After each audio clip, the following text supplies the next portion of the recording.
Alors que le Mali poursuit sereinement sa trajectoire de reconquête souveraine, l'Union africaine a cru bon de lancer un appel à la communauté internationale pour soi-disant soutenir le Mali face à une prétendue aggravation de la situation sécuritaire. Un communiqué qui a immédiatement suscité la surprise et l'indignation à Bamako, d'autant que selon nos sources, le gouvernement malien n'a jamais été associé ni consulté pour sa rédaction. Et c'est là toute l'aberration du moment. Comment une institution africaine peut-elle se permettre de parler au nom d'un État souverain sans même le consulter? Comment une institution censée défendre les États africains peut-elle se permettre une telle ingérence? En réalité, si l'Union africaine veut vraiment aider le Mali, comme elle le prétend, elle devrait d'abord demander ce qu'elle a réellement fait pour le Mali en dehors de suspendre les États de l'AES de ces instances. Les grandes puissances et leurs prétendus partenaires militaires ont imposé au Mali une décennie d'illusions. Barkhane, la mission européenne, la MINUSMA. On a voulu faire croire aux Maliens que ces missions étaient des solutions salvatrices qui venaient avec des miracles. Pourtant, la vérité s'est avérée être brutale. Barkhane, la MINUSMA n'ont eu aucun effet positif. Lorsque les Français arrivaient au Mali, les groupes terroristes occupaient moins de 20% du territoire cantonné au nord. À leur départ, les terroristes contrôlaient près de 80% du pays. Ce n'est qu'après le départ des forces françaises que l'armée malienne a commencé la véritable reconquête. Et les faits sont têtus, l'occupation étrangère a aggravé la crise au lieu de la résoudre. Et pourtant, l'Union africaine choisit ce moment précis où le Mali rétablit son autorité et sa souveraineté pour appeler le monde à la rescousse, comme pour replonger le Mali dans ce cycle vicieux des présences militaires étrangères. Une incohérence volontaire, opportuniste, presque suspecte. La réalité, c'est que le Mali n'est plus isolé. Il avance avec l'Alliance des États du Sahel aux côtés du Niger et du Burkina Faso. Les trois armées coopèrent, progressent et engrangent des victoires concrètes que 10 ans de présence internationale n'ont jamais permis d'obtenir. En moins de 4 ans, l'AES a brisé les capacités offensives des groupes terroristes, repris des territoires, rouvert des axes stratégiques. En effet, il n'est plus possible aujourd'hui pour le JNIM d'engager un combat frontal avec l'armée malienne. Le JNIM a vu ses capacités détruites par l'armée malienne. Dès lors, il essaie de s'en prendre à des cibles molles, notamment les commerçants qui ravitaillent la capitale. Pendant ce temps, des prétendus analystes occidentaux, prétendus experts d'une Afrique dont ils n'y ont jamais mis les pieds, se pavanent dans des médias occidentaux pour décrire un Mali assiégé, au bord de l'effondrement. Une fiction totale qui est davantage le fruit de leurs fantasmes et de leurs souhaits pour le Mali.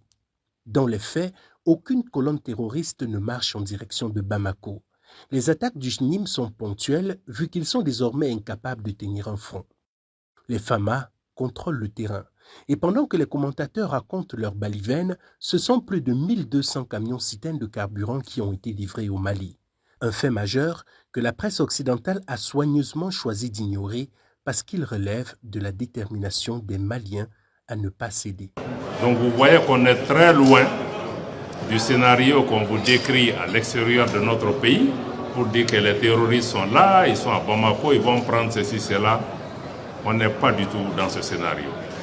Et le scénario qu'on vous a décrit et qui a été concocté, nous le savons, dans des officines, des services de renseignement étrangers, mais aussi sur les plateaux de télévision, n'est pas le Mali, n'est pas le Bamako que vous avez en face de vous. Le Mali est debout, il y a des difficultés, il y a eu des perturbations du système d'approvisionnement. À un moment, l'État s'est organisé, a mis en place un plan stratégique pour reprendre l'approvisionnement, pour assurer la sécurité des convois et plus généralement intensifier des opérations militaires pour la sécurisation du pays.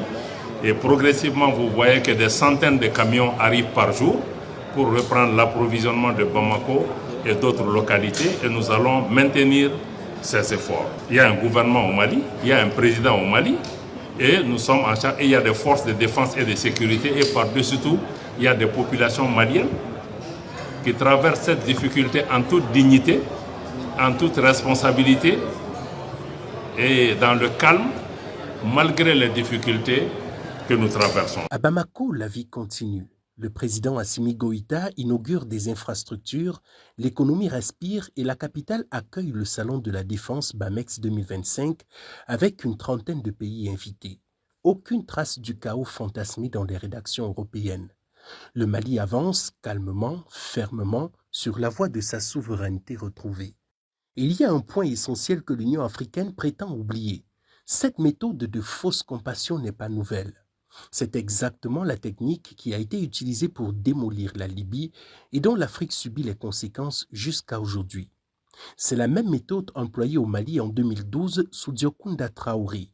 On arme les terroristes, on les laisse avancer, puis on force l'État à demander de l'aide pour finalement imposer une présence militaire étrangère durable. C'est la recette classique d'une recolonisation militaire déguisée en assistance humanitaire.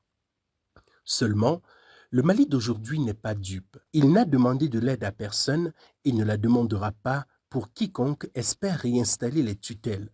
Le pays avance avec dignité, responsabilité et solidarité sahélienne. Et désormais, il ne reculera plus.